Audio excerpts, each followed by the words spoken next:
Nós vamos entrevistar agora o Tenente Coronel Jonildo José, que é o coordenador do GEFRON, Grupo Especial da Fronteira. O GEFRON tá comemorando hoje 15 anos da sua criação, e eu perguntaria ao Tenente Coronel Jonildo o seguinte: o GEFRON não estaria precisando de uma ajuda do governo federal?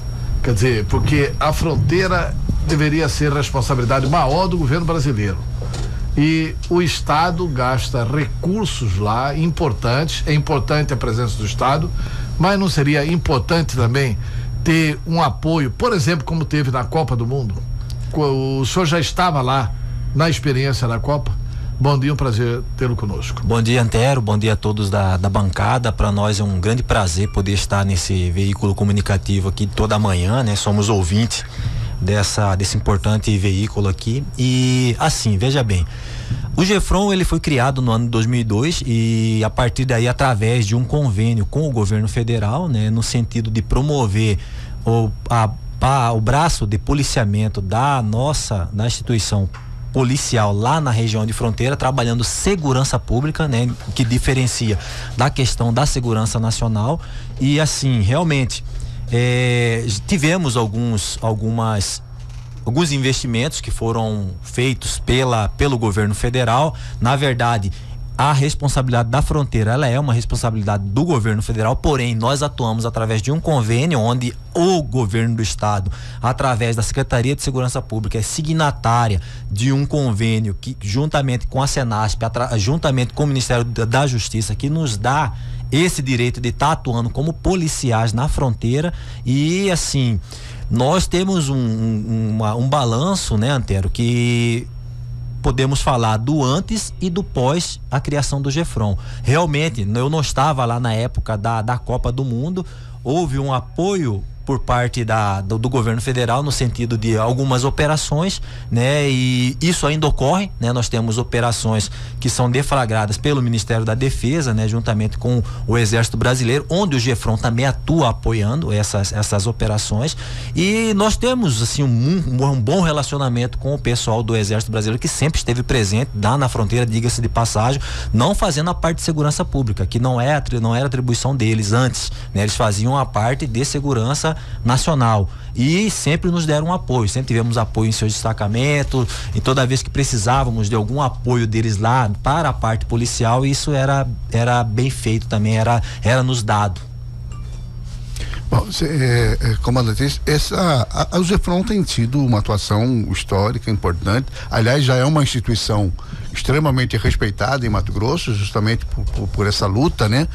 E não é uma luta fácil, porque é uma estrutura razoavelmente pequena diante da imensidão que é a fronteira, o tamanho da fronteira seca do Brasil com os outros países, principalmente com países produtores de cocaína, enfim. Que balanço o GEFRON faz hoje dessa atuação? A polícia está mais eficiente? Como é que o senhor vê o GEFRON hoje, a atuação do GEFRON hoje em Mato Grosso? Bom, veja bem, nós temos um balanço que é feito anualmente através de indicativos, né? Esses indicativos são o quê? Ocorrência por ocorrência, né? Então nós registramos as ocorrências que nós atendemos ali na região de fronteira. E nesses 2 anos de gestão nós tivemos um recorde, né? Nós tivemos um recorde de apreensão, né? Nós temos o dado que chama mais a atenção, é a apreensão de entorpecente, né? Essa apreensão, ela soma em torno quase de 7 toneladas em 2 anos, né? Muito mais do que em outras gestões anteriores.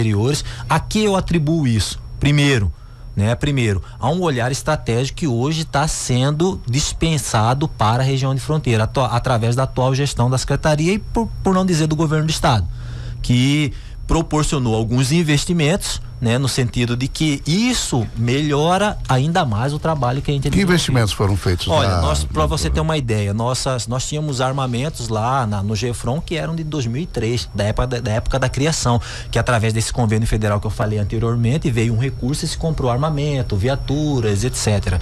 E nós conseguimos comprar alguns armamentos no ano de 2015, compramos munição, que nós não tínhamos munição também, tá? Um déficit muito grande, munição, e conseguimos comprar também um novo uniforme. O nosso uniforme era um uniforme de péssima qualidade, um uniforme que realmente não era adequado para as regiões que a gente atuava lá na região de fronteira, que nós sabedores que somos, nós temos 3 grandes teatros operacionais lá, o Cerrado, o Pantanal e a Floresta Amazônica. Então nós tínhamos um uniforme que não casava com nenhum desse meio ambiente. Então realmente era um negócio complicado. Hoje nós conseguimos comprar esse uniforme, tivemos um investimento em pessoal, que é muito importante, diga-se de passagem, mesmo porque eu posso dizer assim de carteirinha, porque eu fui capitão do BOP, quando eu saí do BOP eu fui capitão do GEFRON durante 2 anos e meio, e nós tínhamos um efetivo de 80 homens, 84, 86, 87, nunca passávamos nisso. Hoje nós já estamos a 140 homens. E isso foi no governo Pedro Táxi? Foi no governo Pedro Táxi. Nós recebemos 30 soldados e um tenente, nós aumentamos em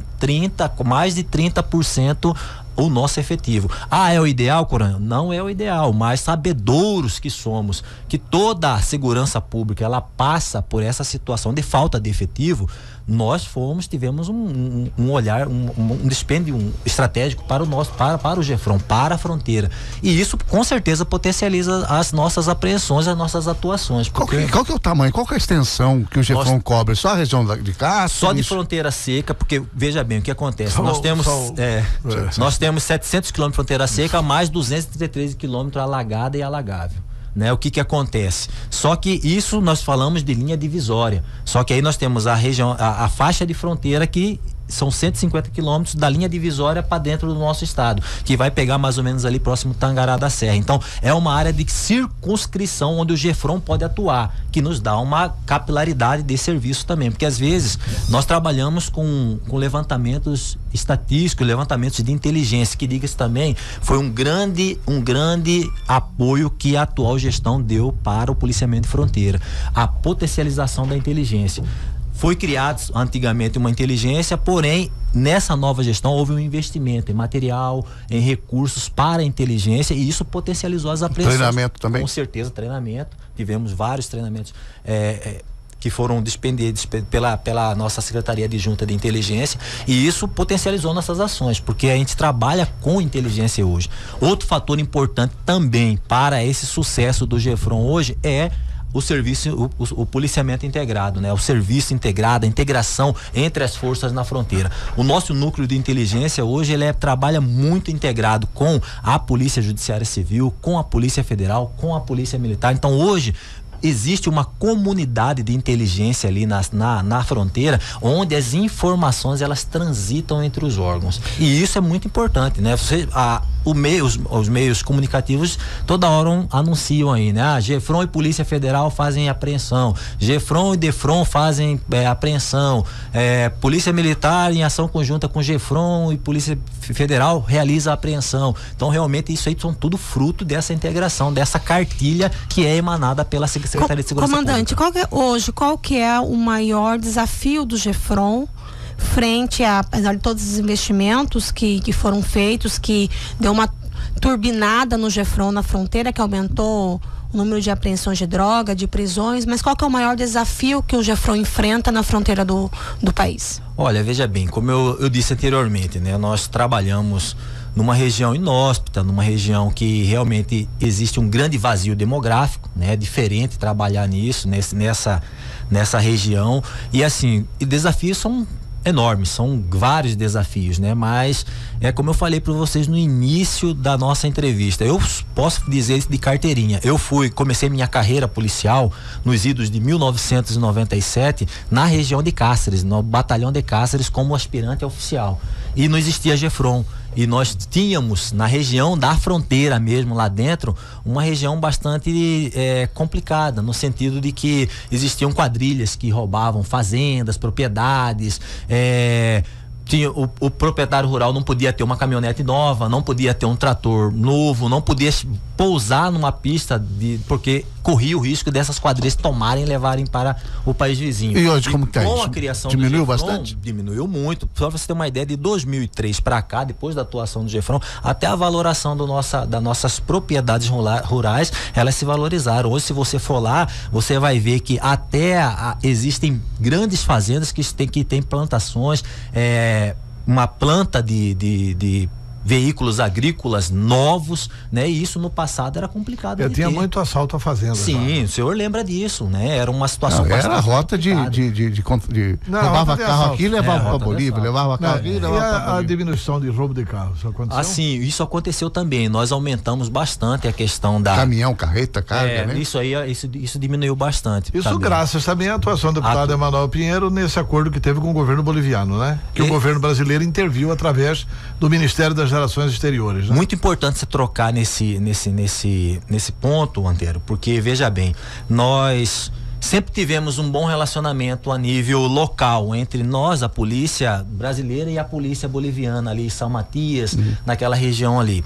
E houve um certo incidente do lado boliviano que provocou agora recentemente uma reunião onde veio o vice-ministro da Justiça da Bolívia ao Mato Grosso e foi capitaneado pelo Dr. Rogers, pelo governador Peltax, uma reunião aqui no Palácio Paiagós, onde nós participamos com diretores da polícia boliviana.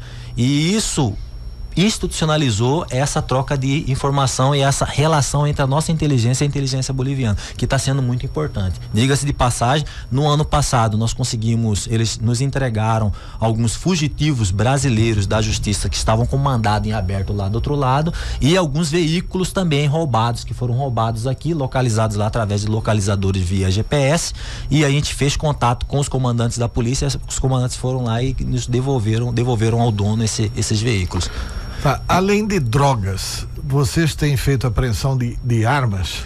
Veja bem, Antero, a rota do Mato Grosso, ela é uma rota que ela é mais usada para o tráfico de drogas, né? Geralmente o tráfico de armas, ela perfaz a questão do Paraguai ali na outra fronteira lá na região do Mato Grosso do Sul e Paraná.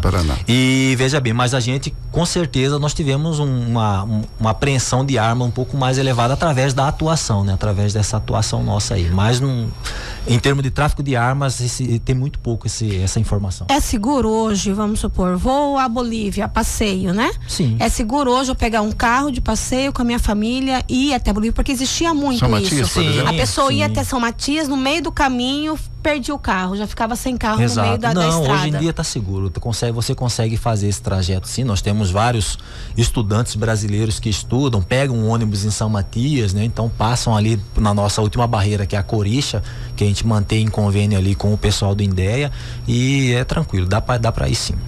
Não tem mais esses assaltos. Não, do jeito como que era, não tem. Tá. O que ainda precisa ser feito para melhorar o Jefferson? Olha, Antero, assim como toda a questão da segurança pública, que ela vinha levada de uma maneira bastante sucateada, com poucos investimentos, né? Poucos investimentos, né? Então nós estamos caminhando, né? Isso aqui é uma situação que vai se resolver a médio e a longo prazo, né? Nós acredito que a questão do efetivo, a questão do Jefferson capilarizar mais as suas ações na região de fronteira, ter uma maior atuação em todas as zonas da fronteira, isso seria bastante interessante, mas isso sabemos que é uma medida para médio e longo prazo. Tenente Coronel Jonildo José Assis. Jonildo José Assis, né? Que é o Tenente Coronel Assis. Esse é o nome de guerra. É o nome de guerra. Tenente Coronel Assis. Tenente Coronel Assis, muito obrigado pela entrevista, e o microfone da Capital FM à sua disposição. Obrigado, agradeço aos senhores, agradeço a todos os ouvintes, né? Dizendo que o Jefferson, nessa semana, ele começa as suas comemorações de aniversário, né? Findando no dia 14, né? Com uma solenidade onde teremos a imposição da medalha Mérito Policial de Fronteira, que é uma honraria conferida a policiais e algumas autoridades que contribuem para o policiamento de fronteira. E dizer que o Jefferson ele nasceu desse anseio da sociedade, e hoje ele se torna uma instituição forte, um organismo de segurança pública forte, que atua na região de fronteira para os cidadãos da nossa região de fronteira.